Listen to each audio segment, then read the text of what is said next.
Selamat berjumpa kembali bersama saya Gatot Suryo. Kita bertemu di acara Presiden Talk yang diselenggarakan oleh The President Center, lembaga independen pusat pemberdayaan kepemimpinan bangsa. Dan kali ini mengangkat tema How to Build a National Character. Dan sudah hadir tamu narasumber bersama saya, seorang ibu wanita cantik dan smart. Beliau adalah Kepala Lembaga Pengembangan Kreativitas dan Kebangsaan LPKK Universitas Krishna di Upayana, dosen magister ilmu administrasi, dosen kewirausahaan, dan beliau juga sekretaris program Yayasan Suluh Nuswantara Bakti, ketua PP Wanita FKPPI bidang kaderisasi, politik, hukum, dan HAM, juga wakil sekjen PPKB FKPPI. Beliau menulis buku dan jurnal, antara lain Jurnal Pendidikan, Kebijakan Pendidikan Kewirausahaan dalam menumbuhkan kesadaran bela negara bagi generasi muda. Jurnal Pelatihan Packaging Produk Unggulan Masyarakat Desa Wisata, dan beliau juga aktif menjadi pembicara di berbagai seminar, antara lain seminar sosialisasi program Fintech Peer and Peer Lending, teknologi bantu pertumbuhan UMKM, webinar dengan Kominfo, webinar dengan DPR RI Komisi 10. Beliau adalah Dr. Susetyo Herawati, STMSI. Selamat datang Bu Hera, apa kabar? Sehat? Sehat, Alhamdulillah. Terima kasih Mas Gatot. Wah, luar biasa. Bangga sekali saya bisa diundang Mas Gatot di acara The President Talk malam ini. Terima kasih sudah berkenan hadir dan kami merasa terhormat nih dengan kehadiran Anda. Saya melihat Anda sangat sibuk dengan aktivitas ya, meskipun di tengah pandemi ini ya. Ya, Mas Gatot, untuk mengisi situasi pandemi supaya nggak jenuh itu kita harus kreatif, kita harus inovatif. Apalagi teknologi ini kan sudah mendukung kita, Mas. Iya. Jadi bagaimana caranya kita meningkatkan imun ya harus seperti itu. Dan tetap prokes juga sih. Iya, tetap menjaga protokol kesehatan 3M ya Bu ya. Mencuci tangan, betul. Menjaga jarak dan memakai masker. Baik Bu Hera, kita akan memasuki segmen pertama, tapi sebelumnya kita saksikan tayangan berikut ini.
Baik Bu Hera, kita langsung saja di segmen yang pertama. Kita akan mencoba memulai dari budi pekerti ya. Bu Hera, kurikulum pendidikan budi pekerti pada tahun 1984 telah dihapus. Akibatnya perilaku negatif, premanisme, paham radikalisme berkembang di kalangan milenial, tidak terfilter, dan dianggap telah terjadi hilangnya jati diri pada sebagian generasi muda penerus bangsa. Apabila kondisi ini dinyatakan sebagai degradasi moral, bagaimana pendapat Ibu melakukan cara atau strategi untuk mengantisipasi atau mengatasinya?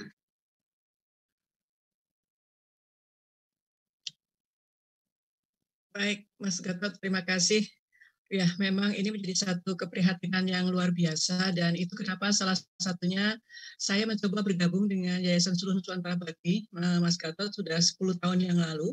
Kemudian itu konteksnya adalah bagaimana kita kembali mengumpulkan gitu ya, sesuatu yang sudah hilang gitu di kita, untuk kita coba bangun kembali, untuk kita leverage kembali, kita ingatkan kembali bahwa budi pekerti itu menjadi satu hal yang mutlak atau sebenarnya nilai final sebenarnya di dalam pendidikan. Jadi namun demikian karena kebijakan tersebut mau tidak mau kita memang harus mencermati khususnya untuk ini pendidikan yang tingkat SD ya, SD, SMP, SMA begitu ya, pendidikan yang paling awal begitu ya, di mana etika dan kebangsaan itu mulanya tergerusnya itu kan dari pemahaman ideologi Pancasila sebenarnya dari para peserta didik. Kenapa? Karena pelajaran yang diberikan itu menghafal, bukan lagi memahami substansi dari nilai-nilai itu sendiri. Itu yang pertama. Dan yang kedua, kalau kita boleh jujur, sesungguhnya kan pelajaran budi pekerti ke depan itu tidak dijadikan satu pelajaran tersendiri gitu, tetapi dia harus masuk ke semua muatan dari pelajaran-pelajaran yang ada. Ya. Nah, strategi yang ingin disampaikan kalau menurut saya ya implementasinya harus bersama-sama membangun kesadaran dari semua pihak bahwa budi pekerti, etika, moral anak bangsa itu sudah menjadi satu pendidikan yang final. Final di sini saya maksudkan ada pendidikan final, ada pendidikan yang nilainya nanti instrumental. Final artinya di sini adalah bahwa apa-apa yang ditujukan sebagai tujuan pendidikan yang ditetapkan oleh suatu keputusan atau politik atau konsensus itu oleh para intelektual. Jadi misalnya bagaimana kita belajar Pancasila itu yang benar seperti apa, pelajaran kewarganegaraan itu seperti apa, agama itu seperti apa. Nah itu adalah harusnya sih sudah final. Nah instrumennya adalah melalui mata pelajaran yang ada. Jadi kebangsaan dan etika adalah final. Jadi bukan merupakan mata pelajaran tersendiri, itu tadi yang saya maksudkan. Jadi dia insert ke mata pelajaran yang lainnya. Matematika pun sebenarnya juga mengandung unsur budi pekerti sebenarnya kalau matematika. Kita tahu. Ya, kalau karena di sana kita diajak berpikir, berlogika, kemudian kita juga membuat analisis, ada kejujuran dan lain sebagainya. Jadi itu sih Mas Gatot sebenarnya. Nah, kalau kita pahami juga bahwa praksis pendidikan itu lebih jauh lagi, bagaimana kita mengajarkan bahasa Indonesia itu juga dengan penekanan pemahaman, bukan bahasa Indonesia yang sekali lagi hafalan gitu. Iya. Bahasa Indonesia kan juga bagian dari budi pekerti juga, di mana bahasa sudah sepakati di Sumpah Pemuda, bahasa Indonesia itu sebagai bahasa satuan kita. Tidak hanya hafalan ya Bu ya? Iya, jangan hanya hafalan. Nah, yang terjadi kan seperti itu. Kita menghafalkan Pancasila sila 1, 2, 3, 4, 5. Tapi makna dari sila pertama, makna dari sila kedua, sila ketiga, keempat, dari kelima itu apa? Nah, itu implementasinya yang rasanya kurang. Begitu juga dengan pelajaran kewarganegaraan. Baik. Juga dengan pelajaran cara. Seperti itu Mas Ketri, kalau dari Pancasila. Iya.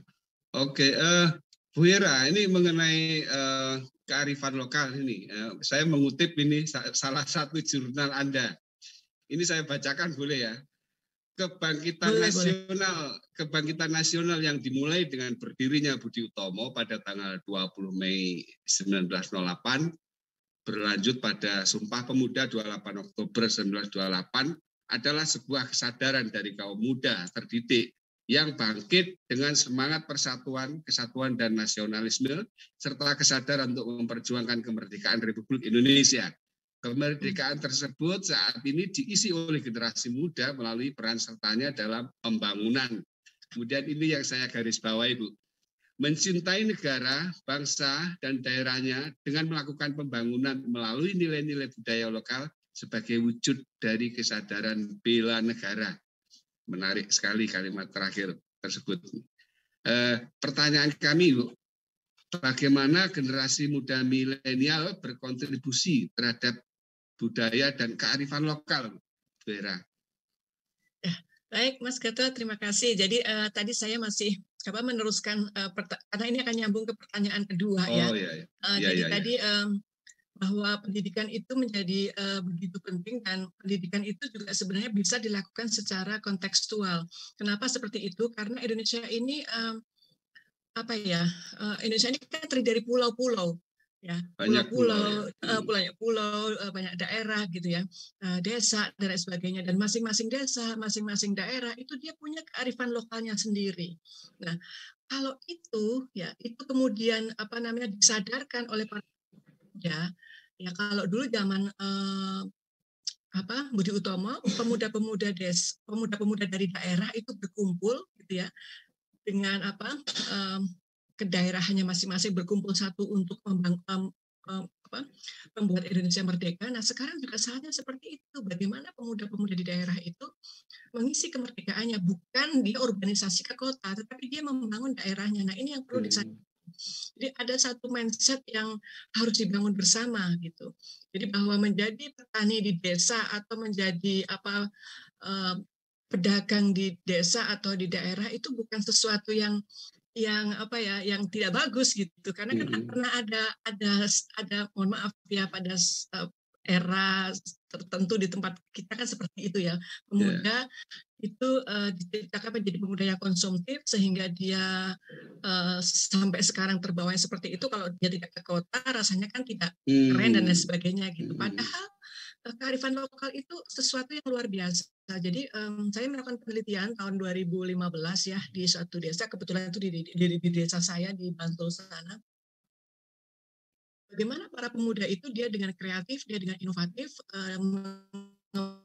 mengembangkan potensi dirinya, kemudian juga mengembangkan potensi yang ada di daerahnya, dijadikan satu, kemudian dia mencipta sesuatu sehingga dia tidak melakukan organisasi, tetapi dia merawat daerahnya, dia merawat potensi lokal yang ada, justru dia mendatangkan orang dari luar. Nah, persepsi daripada bela negara itu juga harus mulai dibangunkan juga di generasi muda. Kenapa? Karena bela negara itu bukan lagi memanggul senjata pada saat ini. Saat ini perangnya juga kan bukan perang senjata, perangnya kan memang sudah perang pikiran kan, istilahnya seperti itu. Nah, budaya kita yang luar biasa hebatnya itu sesungguhnya bisa menjadi satu modal utama untuk menggerakkan generasi muda. Contohnya saja misalnya yang saya contoh kayak memang berasal dulu waktu itu mencintai budaya yang ada di sana, misalnya setiap hari tertentu begitu ada perayaan apa gitu tertentu, dan itu dikemas kondisi-kondisi itu menjadi satu wisata desa atau wisata budaya. Nah, kemudian pemudanya itu dia begitu kreatif menciptakan banyak hal di sana, apa wayang atau pagelaran-pagelaran lain yang sifatnya itu dia membangunkan kembali budaya yang ada, budaya ekspresi maksud saya. Di samping kemudian dia membangun juga budaya artefak-artefak yang kemudian bisa dikunjungi oleh masyarakat luar, juga budaya-budaya nilai etikanya yang kemudian disuguhkan juga dengan para wisatawan.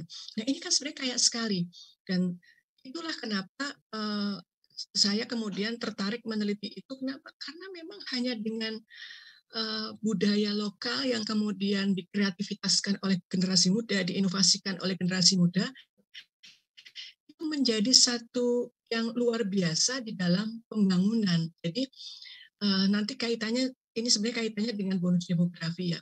Budaya yang sangat luar biasa, bonus demografi yang akan terjadi, kalau itu digerakkan oleh generasi muda, berapa banyak pembangunan ekonomi yang akan tumbuh di daerah tersebut. Dan Indonesia kan kaya sekali gitu.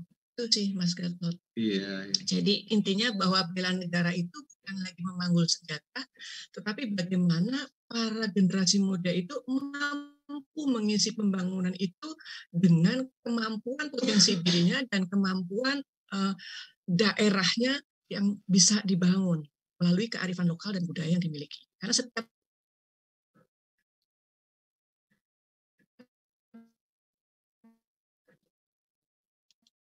kita pasti budaya itu ada 3. Budaya yang terkenal Kalau di tempat lain, misalnya Jawa Timur, ini orangnya lebih catas misalnya, tapi itu kearifan lokal, tapi itu kekayaan gitu. Nah seperti itu. Nah itu dikembangkan, itu menjadi satu nilai sebenarnya.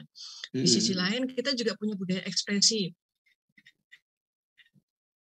Batik Bantul sama batik dekatnya Bantul aja itu sudah beda coraknya. Sudah beda, ada nilai-nilai yang dibangun di situ.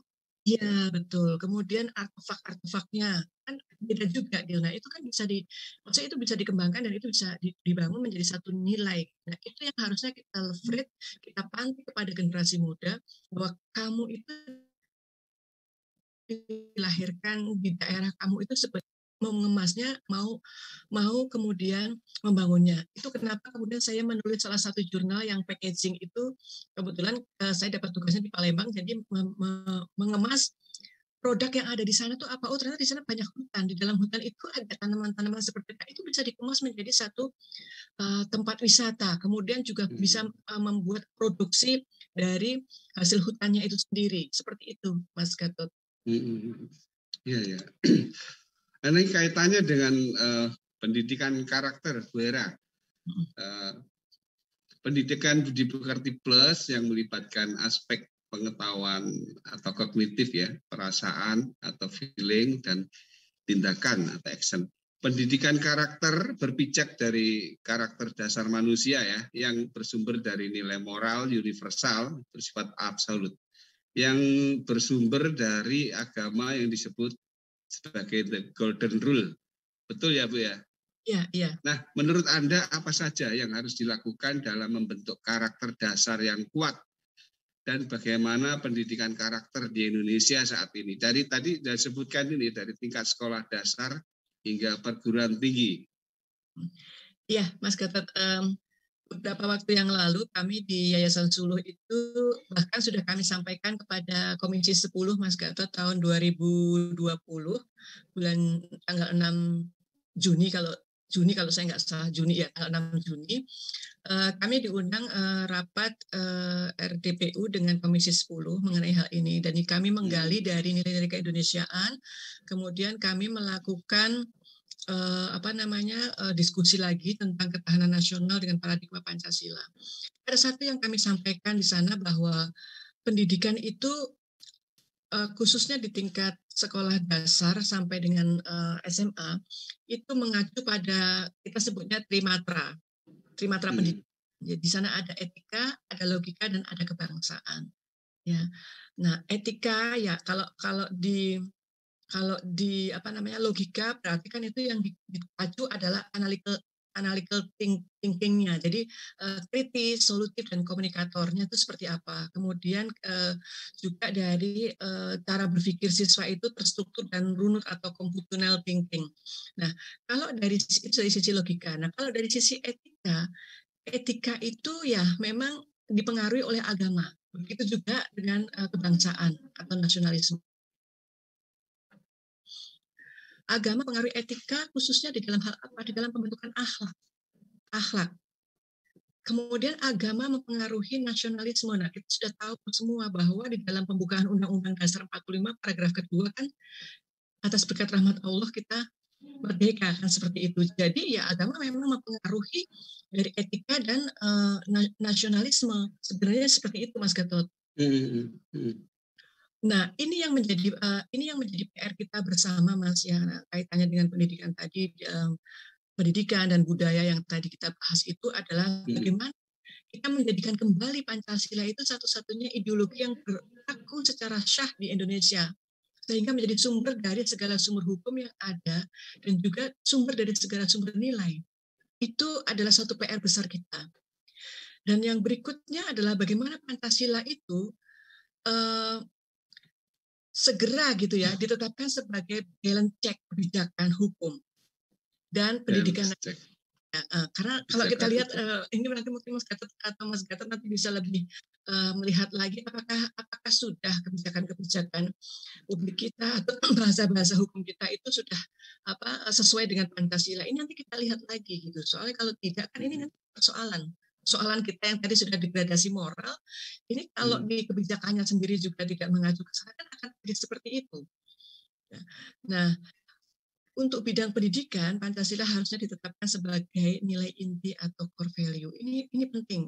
Kalau saya melihat dari yang disampaikan Ki Hajar Dewantoro bahwa nilai dan karakter yang dimengerti, dirasakan dan dilakukan itu, kalau konsep Ki Hajar Dewantoro kan harus bisa kita ngertiin gitu ya, harus bisa kita rasain dan harus kita bisa melakoninya gitu. Yang tiga, seperti itu. Ya. Yang tiga itu ya, niteni, niroke, dan nambahi. Kalau niteni, niroke, nambahi itu konsepnya kepada ini Mas Gatot.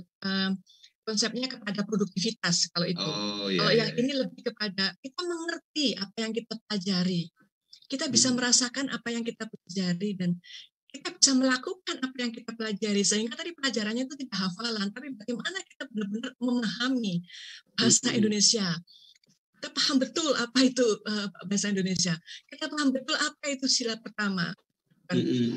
Bukan hanya kita menghafalkan hafalan, bukan hanya menghafalkan Ketuhanan Yang Maha Esa, tapi bagaimana dengan Ketuhanan Yang Maha Esa itu kita memiliki akhlak yang mulia gitu di situ. Kita mampu melakukan toleransi, kita mampu hidup bergotong royong, kita mampu saling membantu, kita mampu memiliki empati dengan sesama.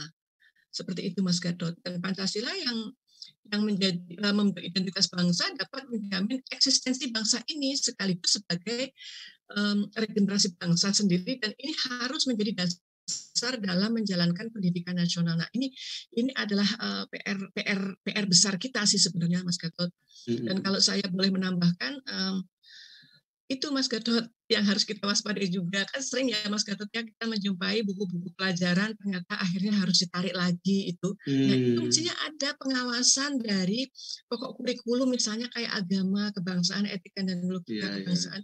Itu kita karena itu nanti akan membentuk warga negara unggul gitu ya. Jadi kemudian di pendidikan kewarganegaraannya sendiri tentang sejarah Indonesia, geografi Indonesia.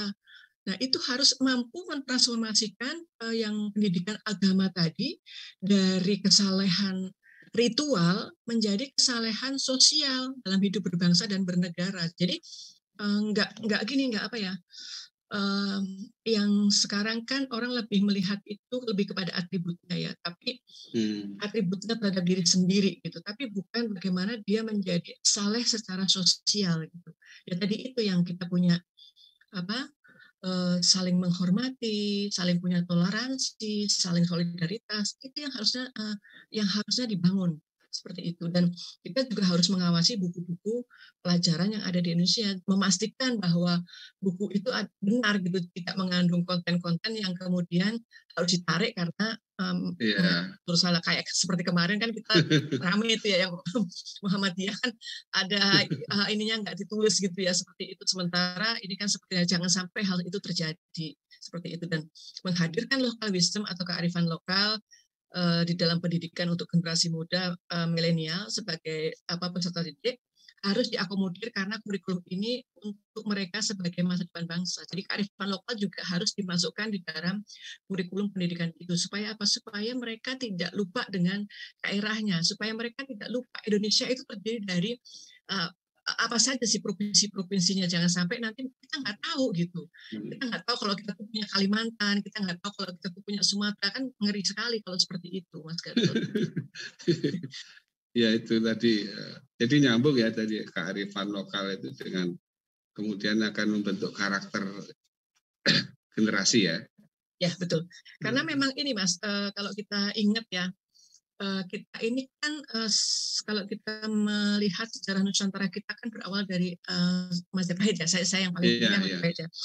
Majapahit itu kan ininya kan maritim, orang maritim itu kan ya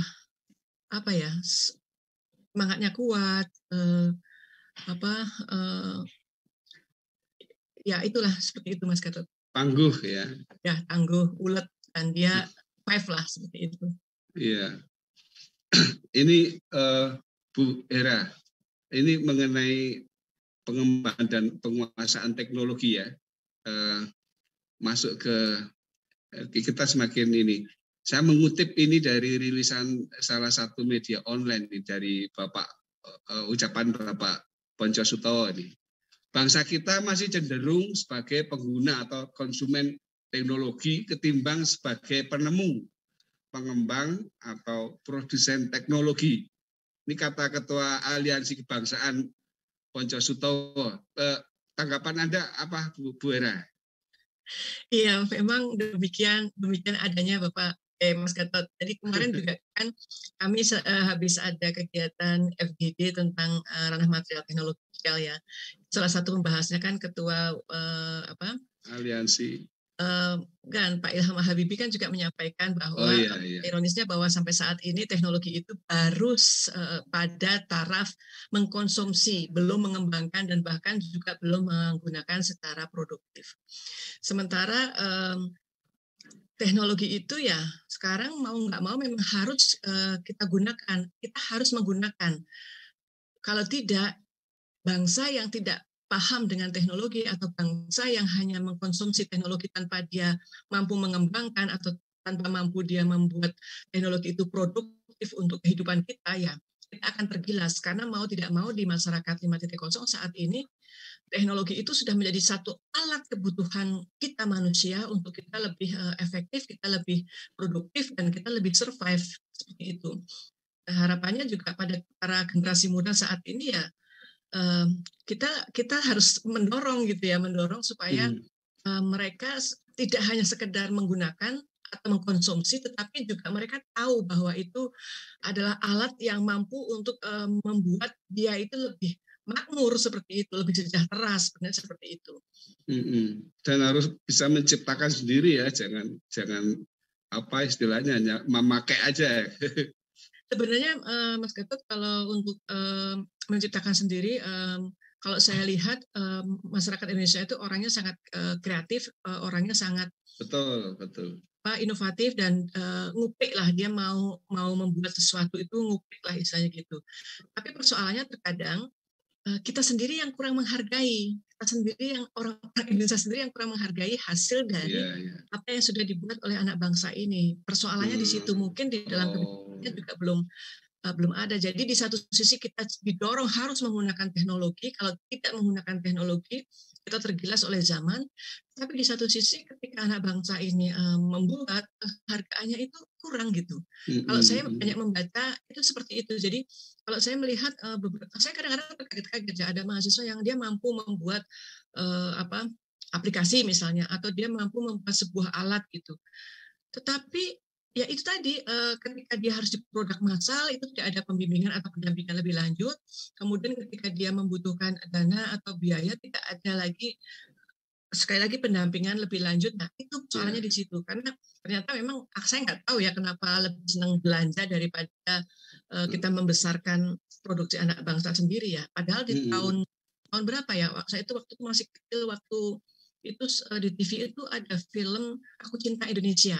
Oh ya, Aci ya. Ya kan, Aci. Nah itu kan sebenarnya ajakan yang luar biasa. Jadi semua itu dibuat oleh anak bangsa sendiri. Apakah itu bentuknya alat, apakah itu bentuknya desain, apakah itu bentuknya konsep, ataukah mungkin berbagai macam tipe kuliner gitu, seperti itu.